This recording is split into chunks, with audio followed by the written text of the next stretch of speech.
परिचय।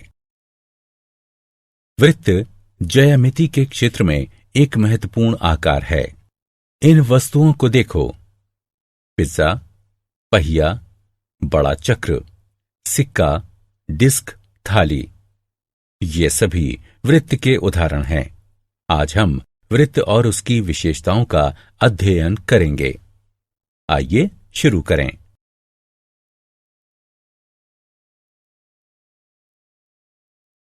उद्देश्य। इस पाठ के अंत में आप निम्न करने में सक्षम हो जाएंगे: वृत्त के केंद्र और त्रिज्या को परिभाषित करना, वृत्त के अभियंतर और बहिर्भाग को जानना, वृत्त की जीवा और व्यास को जानना, दीर्घ चाप और लघु चाप का वर्णन करना, वृत्त की परिधि को परिभाषित करना, वृत्तखंड और त्रिज्यखंड में विभेद करना, जीवा द्वारा एक बिंदु पर अंतरित कोण का वर्णन करना, केंद्र से जीवा पर लंब खींचना, बराबर जीवाओं और केंद्र से उनकी दूरी को समझना, वृत्त के चाप द्वारा अंतरित कोण का वर्णन करना, चक्रीय चतुर्भुज का वर्णन करना।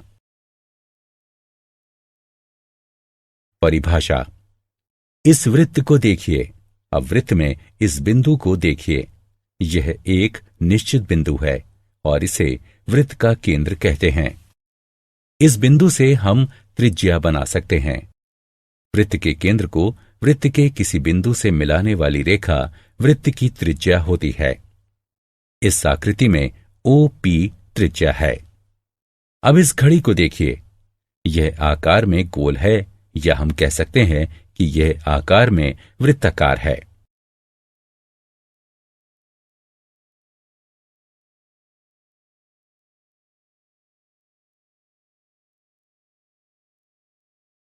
वृत्त का अभियंतर और बहिर्भाग। वृत्त जिस तल में स्थित होता है उसे 3 भागों में विभाजित करता है: अभियंतर, बहिर्भाग और वृत्तीय क्षेत्र। आइए इन्हें एक एक करके देखें। अभियंतर। वृत्त के भीतर का क्षेत्र वृत्त का अभियंतर कहलाता है। बहिर्भाग। वृत्त के बाहर का क्षेत्र वृत्त का बहिर्भाग कहलाता है। वृत्तीय क्षेत्र। वृत्त और इसका अभियंतर क्षेत्र से मिलकर वृत्तीय क्षेत्र बनता है। जीवा और व्यास। यदि आप वृत्त पर कोई 2 बिंदु P और Q लें और उन्हें मिला दें तो रेखाखंड PQ को वृत्त की जीवा कहते हैं। जो जीवा वृत्त के केंद्र से होकर जाती है उसे वृत्त का व्यास कहते हैं। वृत्त की सबसे बड़ी जीवा उसका व्यास कहलाती है। व्यास वृत्त की सबसे लंबी जीवा होती है और त्रिज्या के 2 गुने के बराबर होती है। यहां हम देख सकते हैं कि AP एक व्यास है। दीर्घ चाप और लघु चाप। इस आकृति को देखिए। यह एक चाप है। एक चाप वृत्त का भाग होता है, या हम कह सकते हैं कि वृत्त के 2 बिंदुओं के बीच का टुकड़ा चाप होता है। चाप 2 तरह के होते हैं: दीर्घ चाप और लघु चाप। लंबा वाला दीर्घ चाप कहलाता है। यहां AQB एक दीर्घ चाप है, और छोटा वाला लघु चाप कहलाता है। AB लघु चाप है। चाप को इस चिन्ह से प्रदर्शित किया जाता है।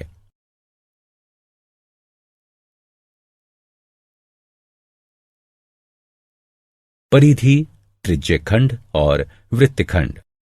किसी वृत्त की परिधि उसकी बाह्य भाग की कुल दूरी होती है। इसे वृत्त का परिमाप कहा जा सकता है। वृत्त के 2 मुख्य खंड होते हैं: पिज्जा खंड और वो खंड जो किसी जीवा से बना हो। पिज्जा खंड को वृत्तखंड कहते हैं और जीवा द्वारा बने हुए वृत्त के खंड को वृत्तखंड कहते हैं। त्रिज्यखंड 2 प्रकार के होते हैं: लघु त्रिज्यखंड और दीर्घ त्रिज्यखंड। त्रिज्यखंड की ही तरह वृत्तखंड भी 2 प्रकार के होते हैं: लघु वृत्तखंड और दीर्घ वृत्तखंड। अब इस वृत्त को देखो, यहां दो चाप बराबर हैं, इसलिए ये दोनों अर्धवृत्त हैं। जीवा द्वारा एक बिंदु पर अंतरित कोण। ओ केंद्र वाले एक वृत्त में एक रेखाखंड ए बी और बिंदु सी जो रेखा ए बी पर स्थित ना हो लीजिए। ए सी और बी सी को मिला दीजिए। यहां ए बी एक जीवा है और कोण ए सी बी जीवा ए बी द्वारा अंतरित कोण है तथा कोण ए ओ बी जीवा ए बी द्वारा केंद्र पर अंतरित कोण है। यदि एक वृत्त में बराबर लंबाई की एक या एक से अधिक जीवा खींचकर उनके द्वारा केंद्र पर अंतरित कोणों को मापें तो हम देखेंगे कि उनके द्वारा केंद्र पर अंतरित कोण भी बराबर हैं। इस संबंध से हमें प्रमेय प्राप्त होता है जिसके अनुसार वृत्त की बराबर जीवाएं केंद्र पर बराबर कोण अंतरित करती हैं।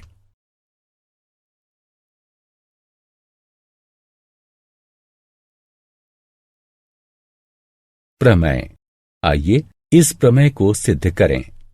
दिया है एक वृत्त जिसका केंद्र O है, इसकी दो बराबर जीवाएं PQ और RS हैं। सिद्ध करना है कोण POQ बराबर कोण ROS के। उपपत्ति त्रिभुज POQ और ROS में OP बराबर OR क्योंकि ये दोनों वृत्त की त्रिज्याएं हैं। OQ बराबर OS ये भी वृत्त की त्रिज्याएं हैं।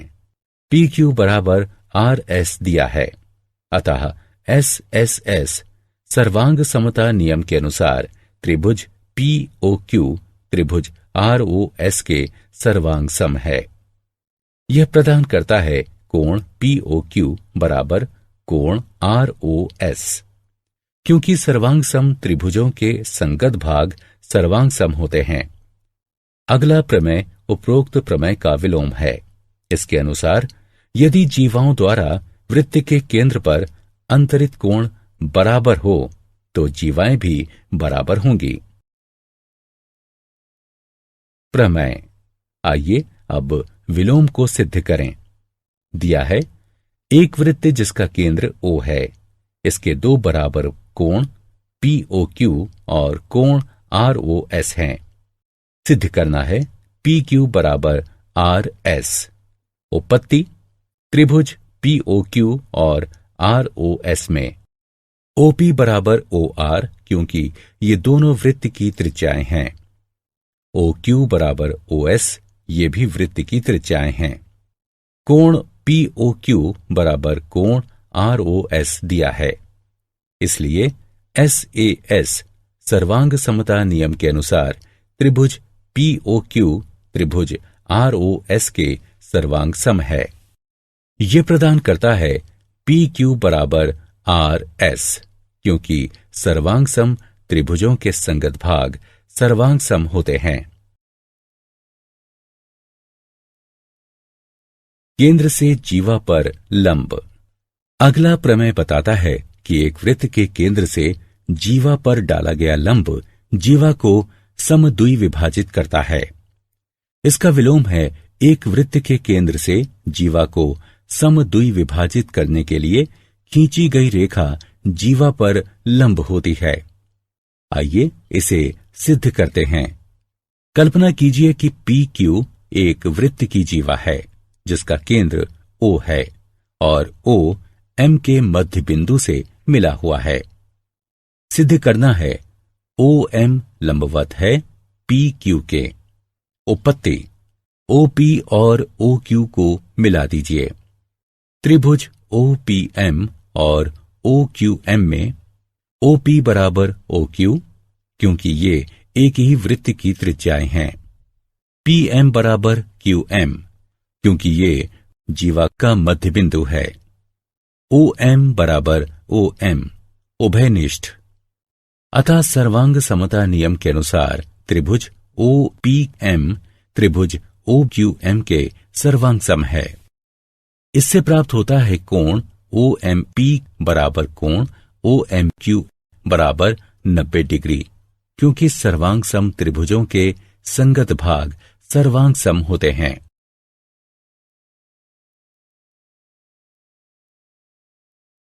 प्रमेय। यदि हमारे पास 3 असरेखी बिंदु हैं, तो इस प्रमेय के अनुसार 3 दिए हुए असरेखी बिंदुओं से होकर जाने वाला एक और केवल एक वृत्त है। रेखा पर लंब। यदि हम पी क्यू और इसके बाहर एक बिंदु आर लेते हैं, हम जानते हैं कि रेखा पर अपरिमित संख्या में बिंदु जैसे P1, P2, M, P3 और P4 होते हैं। इन बिंदुओं को बिंदु R से मिला दीजिए। हम देख सकते हैं कि RM PQ पर लंबवत है, फिर PQ की R से दूरी RM है। या हम कह सकते हैं कि किसी बिंदु से किसी रेखा तक की लंबवत दूरी रेखा से बिंदु की दूरी के बराबर होती है। समान जीवाएं और उनकी केंद्र से दूरियां। प्रमेय। वृत्त की समान जीवाएं केंद्र से समान दूरी पर होती हैं। आइए इसको सिद्ध करें। एक वृत्त की कल्पना करें जिसका केंद्र O है। इसकी समान लंबाई की 2 जीवाएं AB और CD हैं। अब केंद्र से AB और CD लंब खींचिए, जो उन्हें L और M पर प्रतिच्छेद करता है। अतः हमें सिद्ध करना है कि OL बराबर OM, OB और OD को मिला दीजिए। हम जानते हैं कि AB बराबर CD, जो कि दिया है। BL बराबर AB बटे 2। केंद्र द्वारा किसी जीवा पर खींचा गया लंब उसे समद्विभाजित करता है। इसी प्रकार DM बराबर DC बटे 2। अतः BL बराबर DM। त्रिभुज OBL और ODM की कल्पना कीजिए। OB बराबर OD। ये समान वृत्त की त्रिज्याएं हैं। BL और DM सिद्ध हैं। कोण OLB बराबर कोण OMD बराबर 90 डिग्री, जो कि दिया है। इसलिए सर्वांग समता के नियम SSA द्वारा त्रिभुज OBL त्रिभुज ODM के सर्वांग सम है। ये इंगित करता है OL बराबर OM। सर्वांग सम त्रिभुजों के संगत भाग CPCT। अतः एक वृत्त की समान जीवाएं केंद्र से समान दूरी पर होती हैं। इस प्रमेय का विलोम कहता है कि एक वृत्त के केंद्र से समान दूरी पर स्थित जीवाओं की लंबाई बराबर होती है। एक वृत्त के चाप द्वारा अंतरित कोण के परिणाम और प्रमेय। एक वृत्त की जीवा और चाप के बीच निम्नलिखित संबंध होता है। यदि वृत्त की 2 जीवाएं बराबर हैं, तो उनके संगत चाप सर्वांग सम होंगे। विलोमतः यदि 2 चाप बराबर हों, तो उनकी संगत जीवाएं बराबर होती हैं। दूसरा परिणाम यह बताता है कि एक वृत्त के सर्वांग सम चाप यानी समाप चाप केंद्र पर बराबर कोण अंतरित करते हैं। इसका अर्थ है कि एक वृत्त की जीवा द्वारा केंद्र पर अंतरित कोण उस जीवा के संगत चाप द्वारा केंद्र पर अंतरित कोण के बराबर होता है। एक चाप द्वारा वृत्त के केंद्र पर अंतरित कोण और वृत्त के एक बिंदु के बीच संबंध। ओ केंद्र वाला एक वृत्त खींचिए। कल्पना कीजिए कि PAQ एक चाप है और P वृत्त का कोई बिंदु है। यदि हम केंद्रीय कोण POQ और चाप द्वारा वृत्त के शेष भाग पर बनाया गया कोण PBQ मापें, तो हम देखते हैं कि कोण POQ बराबर 2 कोण PBQ। इस गतिविधि से हमें प्रमेय प्राप्त हुआ। प्रमेय। किसी चाप द्वारा केंद्र पर अंतरित कोण वृत्त के शेष भाग के किसी बिंदु पर अंतरित कोण का दुगना होता है। आइए इसे सिद्ध करते हैं। दिया है ओ केंद्र वाले वृत्त का चाप ए बी केंद्र पर कोण AOB अंतरित करता है और शेष भाग के बिंदु P पर कोण APB अंतरित करता है। कोण AOB बराबर 2 कोण APB सिद्ध करने के लिए दिए गए समीकरण में स्पष्टता हमारे पास 3 स्थितियां हैं। स्थिति 1, AB एक लघुचाप है।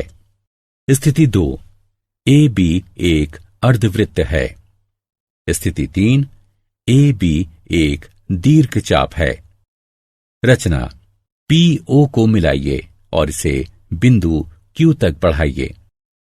उपपत्ति, याद कीजिए कि एक त्रिभुज का बहिष्कोण उसके 2 संगत सम्मुख अंतः कोणों के योग के बराबर होता है। अतः हमारे पास है कोण QOB बराबर है कोण OPB जमा PBO।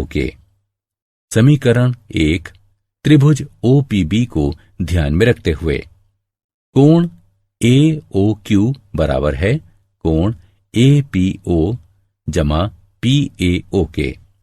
समीकरण 2 त्रिभुज APO को ध्यान में रखते हुए साथ ही OB बराबर OP, ये एक वृत्त की त्रिज्याएं हैं, जिसका तात्पर्य है कि कोण OPB बराबर है कोण PBO के और OA बराबर OP, ये एक वृत्त की त्रिज्याएं हैं, जिसका तात्पर्य है कि कोण APO बराबर है कोण PAO।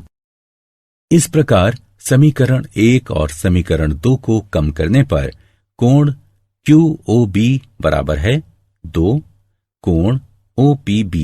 समीकरण 3 कोण AOQ बराबर है 2 कोण APO। समीकरण 4 समीकरण 3 और 4 को जोड़ने पर हमें प्राप्त होता है कोण AOQ जमा कोण QOB बराबर है 2 कोण APO जमा कोण OPB, जिसका तात्पर्य है कि कोण AOB बराबर 2 कोण APB। स्थिति 3 के अनुसार प्रतिवती कोण AOB बराबर है 2 कोण APB। इस प्रकार यह सिद्ध हुआ। अर्धवृत्त का कोण। प्रमेय, अर्धवृत्त का कोण समकोण होता है। मान लीजिए O केंद्र का एक वृत्त है। एक अर्धवृत्त PAQ और इसके चिन्हित कोण PBQ की कल्पना कीजिए। 2 कोण PBQ बराबर कोण POQ, क्योंकि हम जानते हैं कि एक वृत्त की जीवा द्वारा केंद्र पर अंतरित कोण उस जीवा के संगत चाप द्वारा केंद्र पर अंतरित कोण के बराबर होता है। लेकिन कोण POQ बराबर 180 डिग्री, क्योंकि PQ वृत्त का व्यास है। 2 कोण PBQ बराबर 180 डिग्री, कोण PBQ बराबर 90 डिग्री। समान वृत्तखंड के कोण। प्रमेय, वृत्त के एक वृत्तखंड के कोण बराबर होते हैं। दिया है O केंद्र वाला एक वृत्त और जीवा PQ या चाप POQ से एक ही वृत्तखंड में अंतरित कोण PRQ और कोण PSQ। सिद्ध करना है कोण PRQ बराबर कोण PSQ। रचना, OP और OQ को मिलाइए। उपपत्ति, चूंकि वृत्त की जीवा द्वारा केंद्र पर अंतरित कोण उस जीवा के संगत चाप द्वारा केंद्र पर अंतरित कोण के बराबर होता है, इसलिए हमारे पास है कोण POQ बराबर 2 कोण PRQ। इसे 1 के रूप में चिन्हित कीजिए और कोण POQ बराबर 2 कोण PSQ। इसे 2 के रूप में चिन्हित कीजिए। 1 और 2 से हमें प्राप्त होता है 2 कोण PRQ बराबर 2 कोण PSQ, कोण PRQ बराबर कोण PSQ।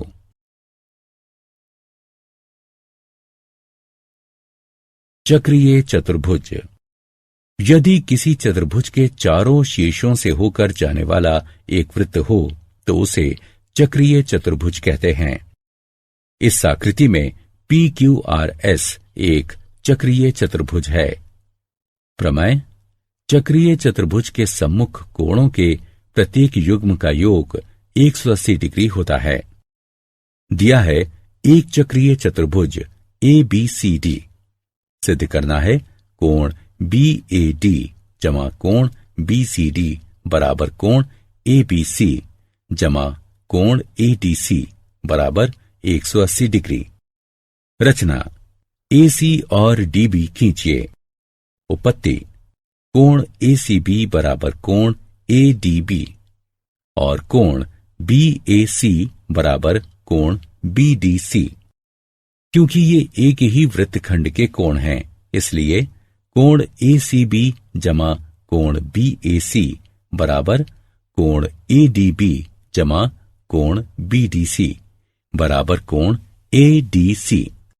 कोण ABC को दोनों सिरों पर जोड़ने से हमें प्राप्त होता है कोण ACB जमा कोण BAC जमा कोण ABC बराबर कोण ADC जमा कोण ABC। लेकिन कोण ACB जमा कोण BAC जमा कोण ABC बराबर 180 डिग्री, क्योंकि एक त्रिभुज के कोणों का योग होता है 180 डिग्री। इसलिए कोण ADC जमा कोण ABC बराबर 180 डिग्री। इसलिए कोण BAD जमा कोण BCD बराबर 360 डिग्री घटा कोण ADC जमा कोण ABC बराबर 180 डिग्री।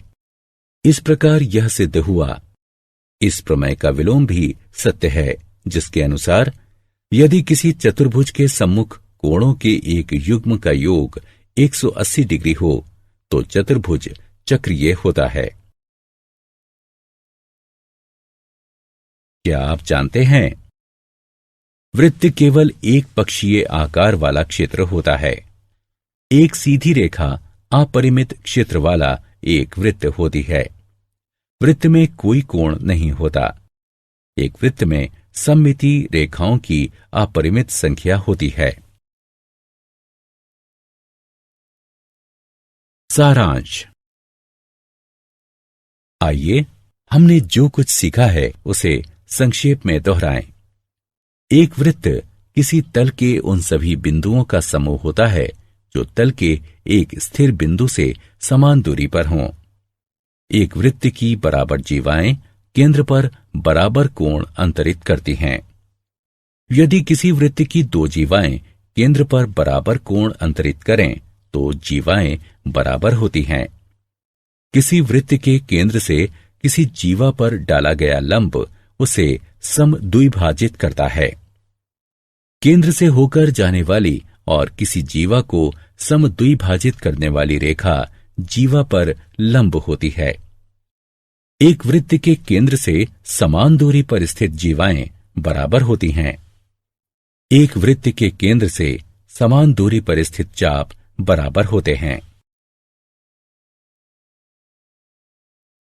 3 असरेखीय बिंदुओं से जाने वाला एक और केवल एक वृत्त होता है। किसी वृत्त के सर्वांग समचाप केंद्र पर बराबर कोण अंतरित करते हैं। किसी चाप द्वारा केंद्र पर अंतरित कोण उसके द्वारा वृत्त के शेष भाग के किसी बिंदु पर अंतरित कोण का दुगना होता है। एक वृत्तखंड में बने कोण बराबर होते हैं। अर्धवृत्त का कोण समकोण होता है। चक्रीय चतुर्भुज के सम्मुख कोणों के प्रत्येक युग्म का योग 180 डिग्री होता है। यदि किसी चतुर्भुज के सम्मुख कोणों के किसी एक युग्म का योग 180 डिग्री हो तो चतुर्भुज चक्रीय होता है।